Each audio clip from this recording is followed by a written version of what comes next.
하나님 말씀은 구약성경 욥기 19장 7절에서 12절까지입니다. 우리 같이 한 목소리로 함께 읽겠습니다. 내가 폭행을 당한다고 부르짖으나 응답이 없고 도움을 간구하였으나 정의가 없구나. 그가 내 길을 막아 지나가지 못하게 하시고 내 앞길에 어둠을 두셨으며 나의 영광을 거두어 가시며 나의 관물을 머리에서 벗기시고 사면으로 나를 헐으시니 나는 죽었구나. 내 희망을 나무 뽑듯 뽑으시고 나를 향하여 진노하시고 원수같이 보시는구나. 그 군대가 일제히 나와서 길을 도두고 나를 치며 내 장막을 둘러 진을 쳤구나. 아멘.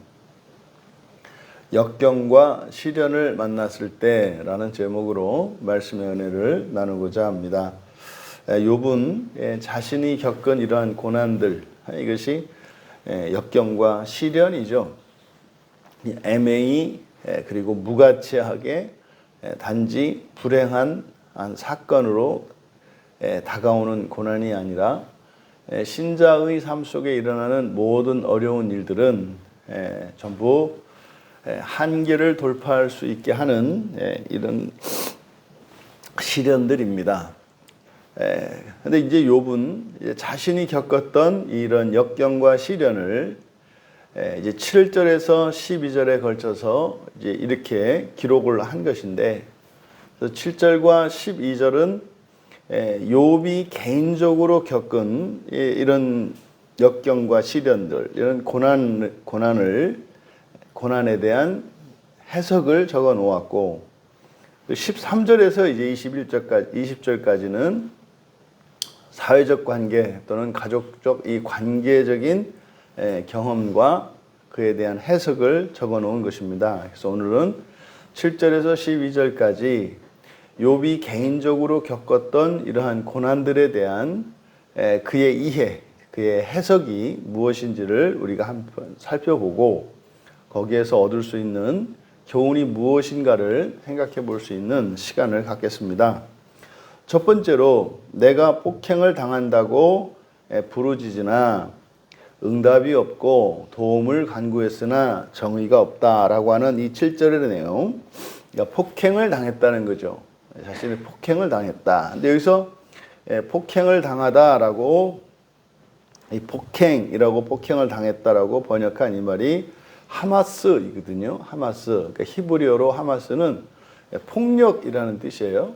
그러니까 이게 불법적인 폭력을 말하는 거죠. 근데 이게 지금 이제 이스라엘에는 이스라엘이 있고 팔레스타인이 있지 않습니까? 그래서 이스라엘이 뭐 해방되기, 그러니까 이스라엘이 다시 돌아가서 이스라엘 정부를 건립하기 이전에 거기서 뭐 2000년 동안 살았던 팔레스타인이 있단 말이에요.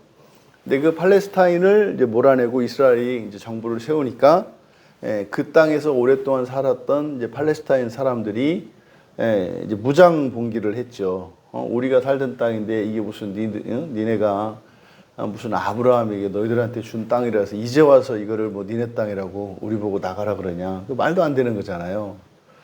그래서 이제 그때 이제 팔레스타인 사람들이 이제 막 무장 단체를 만들어서 이스라엘에 저항을 했었죠. 그러다가 지금은 이제 유엔의 화해로 해서 이제 지역을 나눠서 팔레스타인 사람들이 사는 이제 가자지구, 그리고 이스라엘 이렇게 이제 같이 공존하고 있는데, 지금은 이제 합법적인 팔레스타인의 그 집권당 이름이 됐습니다만은 그 이스라엘에 저항하던 무장 단체가 하마스라고요. 하마스.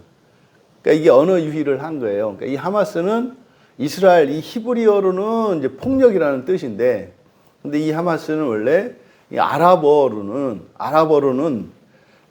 그게 이슬람 저항 운동이라고 하는 여러 단어의 첫 글자를 따서 이렇게 만든 거거든요. 그러니까 의도적으로 그렇게 만든 거죠. 자기들의 입장에서는 이제 자기들의 나라를 지키기 위한 그런 저항 운동이다라고 하는 그런 의미인데, 이스라엘 사람들이 듣기에는 이렇게 공포감을 주도록 하마스, 이게 폭력이라고 하는 의미니까. 그래서 이 하마스라고 하는 그 말을 이 사람들이 그래서 하마스라고 했구나라는 것을 이제 알 수가 있는데, 그러니까 욥이 이제 자신이 이런 폭력의 피해자가 됐다는 거예요. 그런데 부르짖었으나 응답이 없고 도움을 간구했으나 정의가 없다. 그러니까 무슨 말입니까? 폭력을 당한 것도 힘든 건데 그것보다 이 욥이 더 이제 마음이 아프고 힘든 것은 뭐다? 부르짖었는데 응답이 없는 거예요. 그리고 도움을 간구했는데 도움을 받지 못한 거예요. 그러니까 욥이 하는 말은 무자비하고 불공정한 대우를 받았다는 거예요. 자기는 사는 동안 그리고 힘이 있고 돈이 있고 이랬을 때는 어려운 사람들을 보면 절대로 그냥 넘긴 적이 없고, 또 누군가가 도움을 요청하면 그걸 거절한 적이 없는데, 근데 자기는 처음으로 이런 고난을 만나서 도움을 요청했는데 도와주지 않더란 말이에요. 그러니까 이런 폭력의 피해자가 된 거, 이거 너무나 아프고 힘든 일이었지만 그것보다 더 욥에게 고통스러웠던 것은 바로 뭐냐? 이런 불공정한 대우라는 거예요. 두 번째로, 그가 내 길을 막아서 가지 못하게 하셨고 내 앞길에 어둠을 두셨다. 두 번째로 욥이 이제 이야기하는 것은 여기서 내 길을 막아서 지나가지 못하게 하셨다. 하나님이. 여기서 이제 말하는 길이라고 하는 것은 오라흐라고 하는 말인데, 이거는 그냥 일상이에요. 우리들의 일상. 그래서 이 오라흐라고 하는 것은 뭐 여행하기 좋은 길이고 우리가 그냥 평소에 다니던 길 이런 거예요. 지금이야 이제 뭐 길들이 반듯반듯하고 뭐 이렇게 도시 구획 정리가 돼서 이렇습니다만은 옛날 같은 경우에 골목길이 많았잖아요. 어디에서 어디로 이동할 때 큰 대로길이 있는가 하면 그 사이 집과 집 사이에 나 있는 그 길을 따라서 가는 골목길들이 옛날에는 많았단 말이에요. 그래서 그 골목길도 뭐 여러 이제 특성이 있는데, 그런 사방으로 뻗쳐 있는 그 골목길 가운데 자기가 다니는 길이 있거든요. 거기 이제 그거를 이제 오라흐라고 합니다. 그러니까 여기서 말하는 길을 막았다, 길을 막아서 길을 못 가게 했다 할 때 이 길이라고 하는 것은 바로 일상을 이야기한다. 그러니까 소소한 일상, 그냥 루틴이죠. 그냥 뭐 이렇게 자연스럽게 하는 이런 것들, 그것을 길이라고 했고, 막다라고 번역한 이 가다르는 그러니까 벽을 쌓는다는 뜻이에요. 이 막는다는 게 그냥 막는 게 아니라 막는 겁니다. 막는 거. 그러니까 뭐 길이 없어지는 거죠.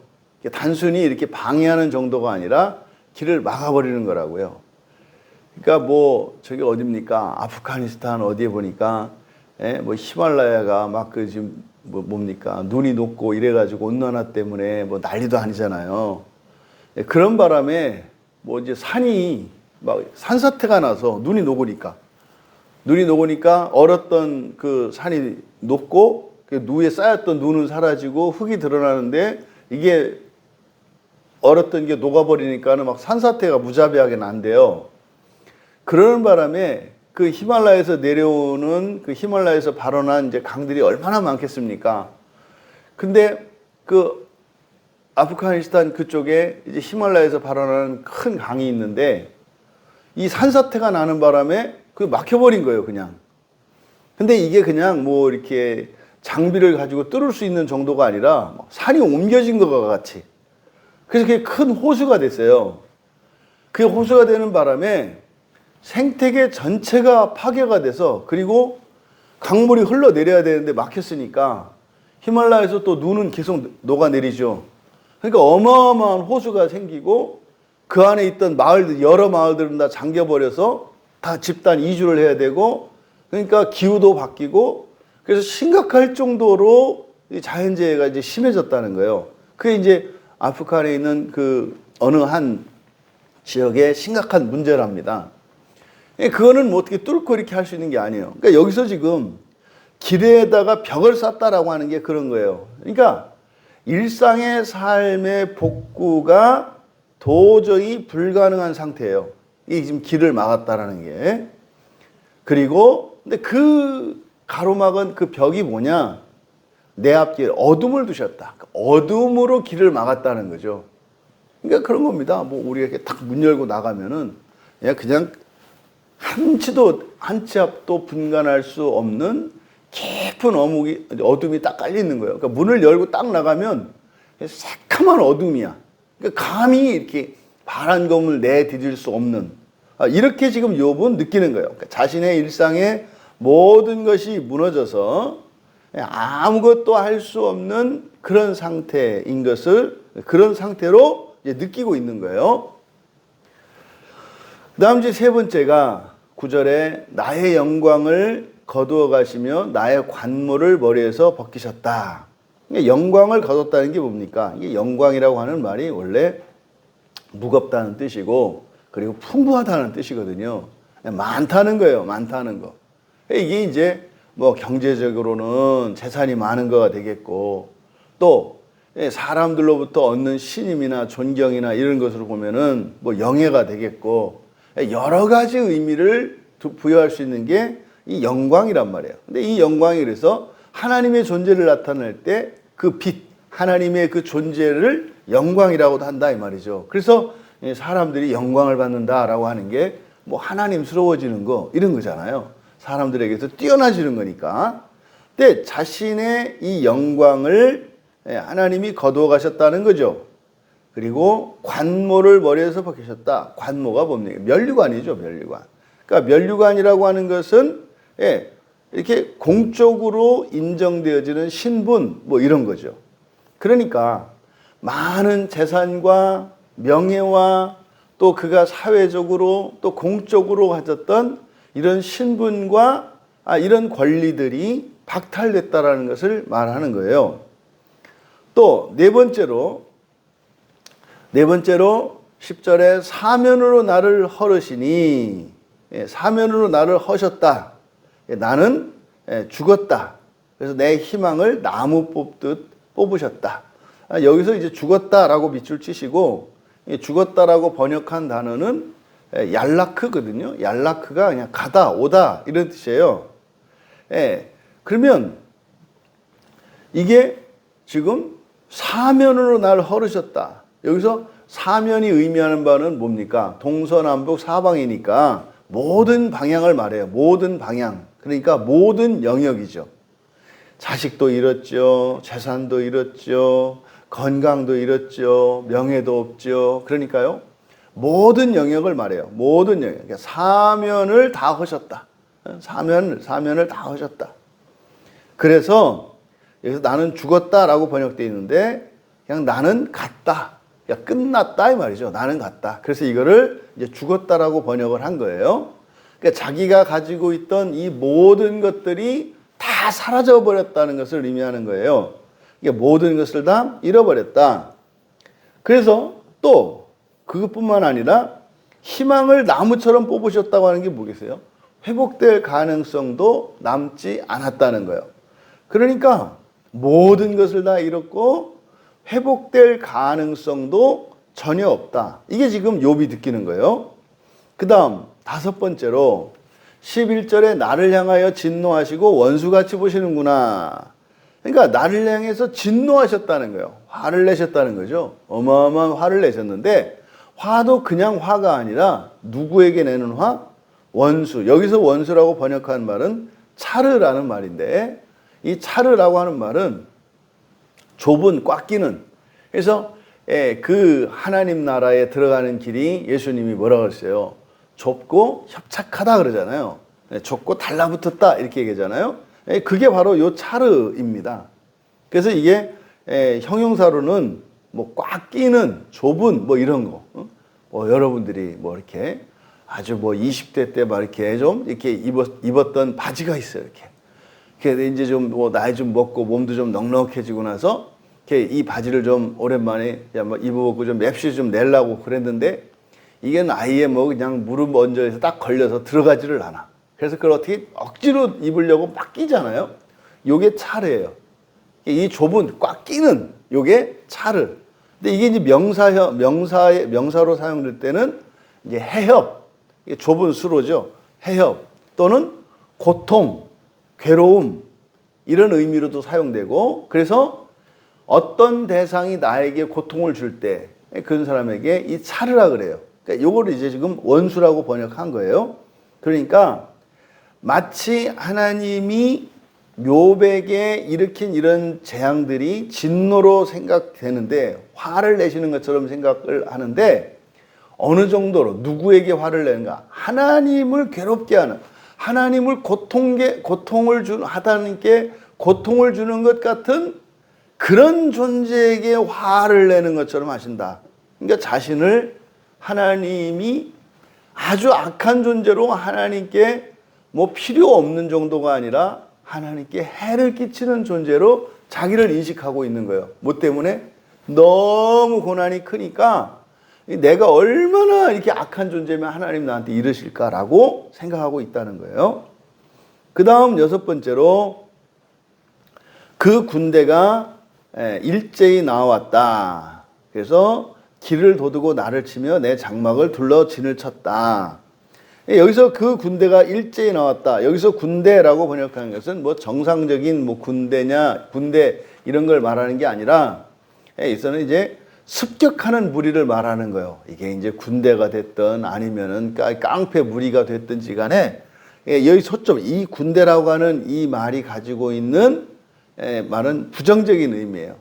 그러니까 나를 공격하는 무리들을 나타내는 거예요. 이 개두두는 나를 공격하는 무리들을 나타낸다. 그러니까 그 군대가 일제히 나왔다. 그 군대가 뭐겠어요? 뭐 하나님이 부리시는 군대가 천군 천사 아니겠어요?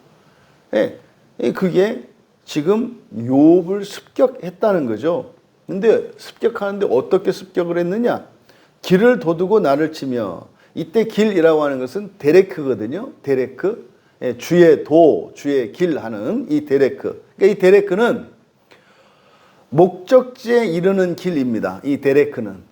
그래서 어느 도시와 어느 도시를 연결하는 길, 뭐 대표적인 게 우리나라 같은 경우에 뭐 경부 고속도로, 서울에서 부산에 이르는 길, 이 고속도로가 있잖아요. 그러니까 이런 것이 데레크예요. 앞에서 이야기했던 8절에서 나오는 길이라고 하는 것은 골목길과 같은 이 오라흐, 일상적으로 우리들이 사용하는 길이고 여기 데레크라고 하는 이것은 목적지에 이르도록 내어놓은 길, 의도적으로 내놓은 길. 그래서 이게 이제 여행이라고도 번역되고 도라고도 번역되죠. 주의 도.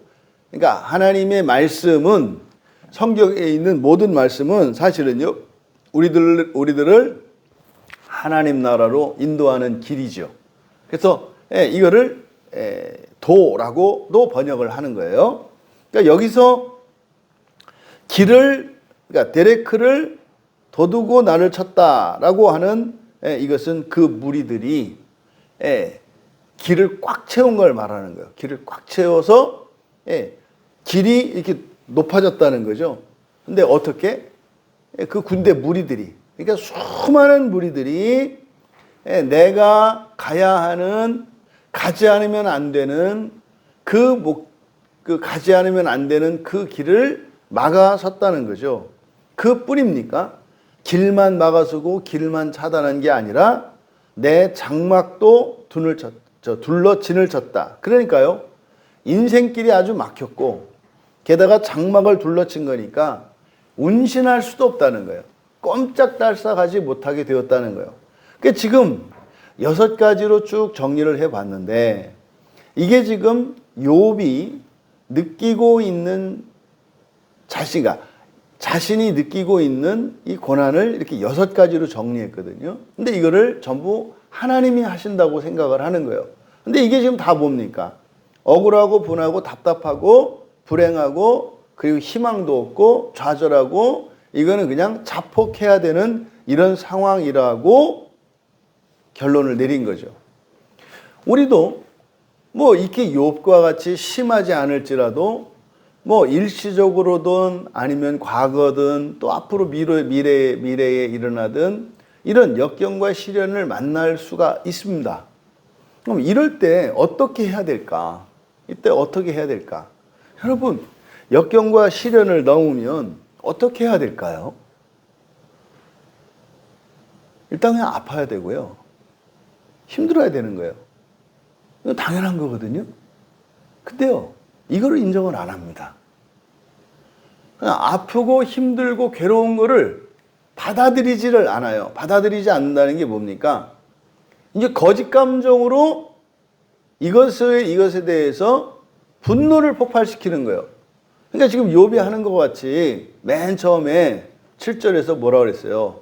이런 무자비하고 불공정한 대우를 받는다는, 여러분, 무자비하고 불공정한 대우를 받는 게 큽니까? 아니면 폭행을 당하는 게 큽니까? 폭행을 당하는 게 큰 거예요. 폭행을 당하는 게. 아니, 무슨 대우야, 무슨 상관이에요. 내가 신경 안 쓰면 안 되지. 신경 안 쓰면 되지.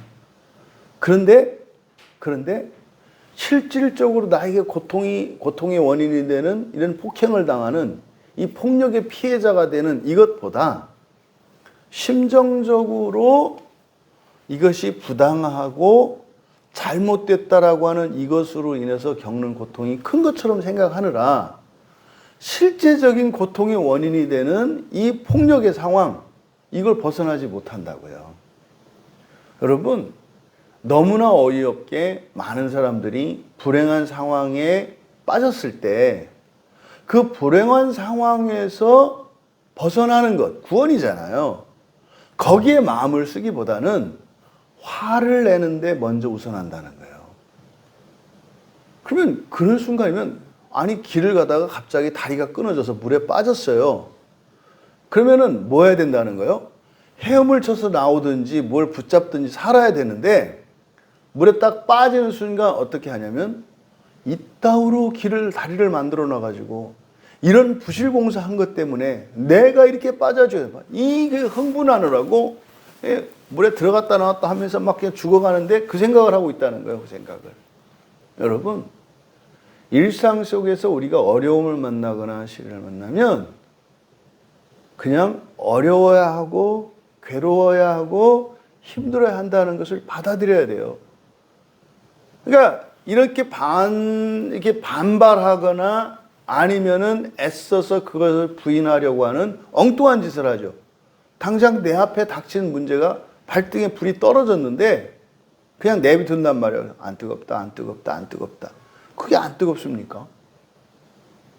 그래서 사실 이렇게 정신으로 육체의 그 고통을 통제할 수 있죠. 왜? 감정을 조절하면은 이 고통을 일으키는 게 어차피 이 감정에서 일으키는 거니까 이 감정을 딱 절제하고 하면은 웬만큼 할 수 있단 말이에요. 그리고 어차피 뭐 발등에 떨어진 불이 나를 태운들 뭐 5분 지나면은 뭐 이렇게 다 지난다니까.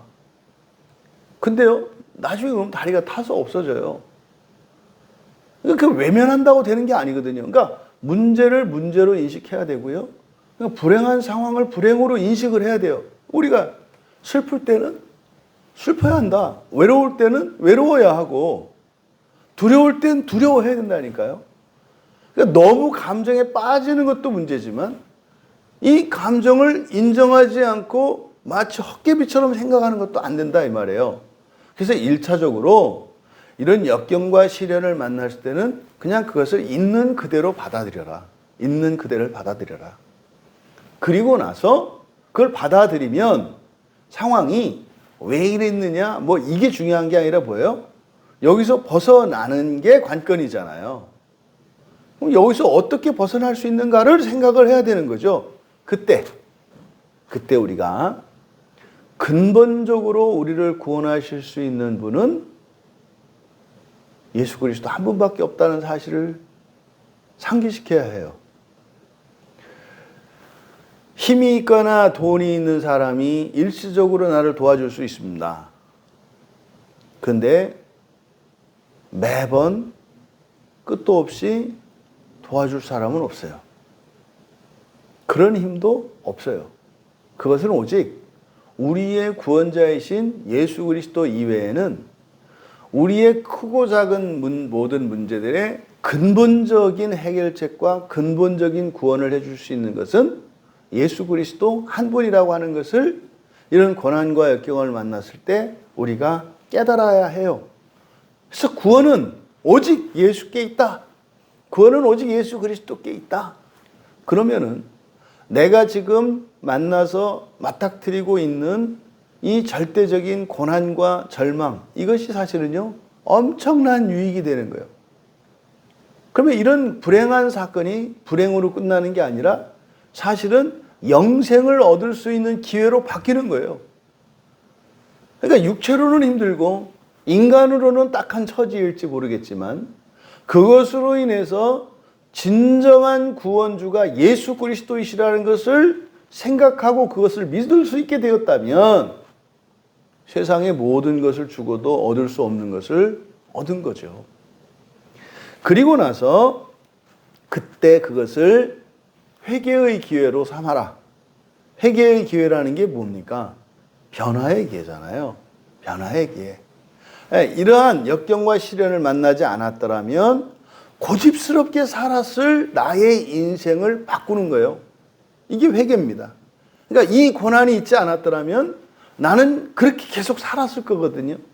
내 팔자대로, 내가 하고 싶은 대로, 내 고집대로 그 가치관을 가지고 살았을 거거든요. 근데 이 견디기 힘든 역경과 고난을 통해서 자신을 변화시킬 수 있는 기회로 삼아라. 왜요? 회개하면 환경은 따라서 바뀌니까. 그러면 이 고난으로 인해서 내가 회개함으로 그 고난을 그냥 해결하고 극복하고 넘어서는 정도가 아니라 그것이 있지 않았더라면 살 수 없는 새로운 인생을 살게 되잖아요. 그래서 바로 회개의 기회로 삼고 바로 우리의 절대적이고 완전한 구원자이신 예수 그리스도께 나아가서 믿고 기도하라. 그리고 하나님의 때를 기다려라. 그러면 사람이 볼 때는 아무것도 안 하는 거죠. 왜요? 그럼 욥의 경우에 건강 잃었고 재산 잃었고 뭐 자식들 다 죽었고 명예도 잃었고 그럼 어떻게 해요? 당장 나가서 뭐 폐지라도 줍든지 뭔가를 해야 되는 거 아니에요. 네? 그렇게 해야 뭐 좀 희망이 있는 거 아닙니까? 하지만 욥은 지금 아무것도 할 수 없는 상태예요. 있는 그대로 받아들이고 자신이 절대적으로 구원이 필요한 존재임을 깨닫고 나를 절대적으로 완전하게 구원하실 수 있는 분이 예수 그리스도이신 것을 믿고 회개함으로 인생의 전환점의 기회로 삼고 믿음으로 나아가 기도하고 하나님의 때를 기다리면 그러면은 오히려 이 역경과 시련을 만나기 이전보다 또 이런 역경과 시련을 만나지 않았더라면 살 수 없었을 그 이전의 삶을 능가하는 삶을 살 수 있게 된다라고 하는 것을 우리가 기억하고 이것은 지금 욥과 같이 절대적인 이런 고난의 상태에서 뿐만 아니라 가볍게 여겨지는 작다고 여겨지는 이러한 고난들을 통해서도 동일하게 우리들을 오히려 이전보다 더 온전하고 거룩한 삶으로 변화시킬 수 있는 좋은 은혜의 도구가 된다고 하는 사실을 기억하시고 우리의 인생에 또 있을지도 모르는 이런 역경과 시련들을 두려워하며 그것으로 인해서 위축된 인생을 살아가는 게 아니라 이러한 것들이 온다 할지라도 오히려 그것을 딛고 올라서 그렇게 더 높은 차원의 구원을 위하여 살아갈 수 있는 우리 모두가 되시기를 주님의 이름으로 축원합니다. 존귀하신 하나님 아버지, 인생의 큰 역경과 시련을 만났을 때 그것으로 인하여 하나님께 악감정을 품고 원망하고 저주하고 낙심하고 인생을 포기하는 것이 아니라 이러한 역경과 시련을 통해서 인간의 연약함을 또 우리들의 자금을 깨닫게 하시고 또한 절대적으로 구원이 필요한 것을 인정하고 우리를 당장이라도 구원하기를 원하시는 예수 그리스도 앞으로 회개하며 나아가 기도할 수 있도록 은혜를 내려주셔서 사람들이 두려워하는 인생의 모든 고난과 역경조차도 오히려 우리를 더 높은 곳으로 인도하시는 하나님의 구원의 수단이 될 수 있다는 사실을 깨닫게 하여 주셔서 장차 미래에 일어날지도 모르는 하지만 불확실한 모든 두려운 상황들과 이런 역경과 시련에 대해서도 두려워하여 위축되는 그런 오늘을 살지 않게 하시고 어떤 역경과 시련을 통해서도 더 나아갈 수 있다고 하는 사실을 또한 그 믿음을 갖게 하여 주셔서 인생의 두려움 없이 오직 우리 주 예수 그리스도 한 분만 바라보며 믿음으로 승리하며 살아가는 저희들이 될 수 있도록 은혜를 내려 주시옵소서. 감사하며 예수님의 이름으로 기도하옵나이다.